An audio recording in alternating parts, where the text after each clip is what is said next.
What's going on, guys? My name is Richard Moglen, and today I'm going to show you guys how to build your very own Raspberry Pi security camera / Ring doorbell. And for this project, obviously you're going to need a Raspberry Pi, and you're going to need a Raspberry Pi video camera that looks just like this.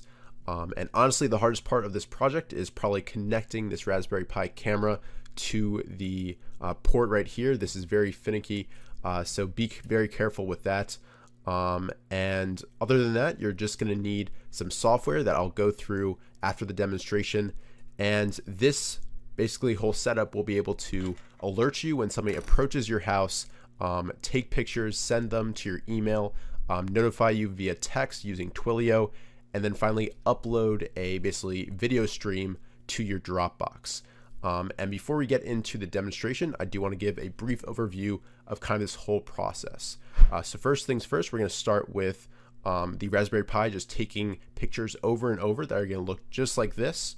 Then we're going to kind of mask that image to basically reduce the area that the algorithms need to cover to check for kind of differences in between the pictures. Then we're going to basically set it to grayscale and blur it out. And again, this just kind of takes away all the unnecessary detail in the images. And if there's enough difference between two different images, it will trigger basically the email alerts, text alerts, and start recording a 30-second video. So that's kind of the basic methodology that we're going to cover. And now let's give a brief demonstration. Okay, so we're ready to start the demonstration, and you can see I don't have an MP4 file in Dropbox or a recent email since 1:17 p.m. So let's go ahead and run the program. And I'm out of range now, and I'm starting to walk towards the door. And there it detected me. So now it's stopped. It's going to be recording the 30-second video. And there you go. It now uploaded the video. I'm going to head inside. And there you go. You can see the email just came through at 1:26 p.m. And there is the MP4. And here is the text from Twilio. And I've also got the email notification there. All right, so now that you've seen the system in action, let's go ahead and briefly take a look at the code that powers this Raspberry Pi security camera. So first of all, over here in the top left, we've got all the relevant Python libraries that we're going to use. And then scrolling down, we've got the main function that we're going to need.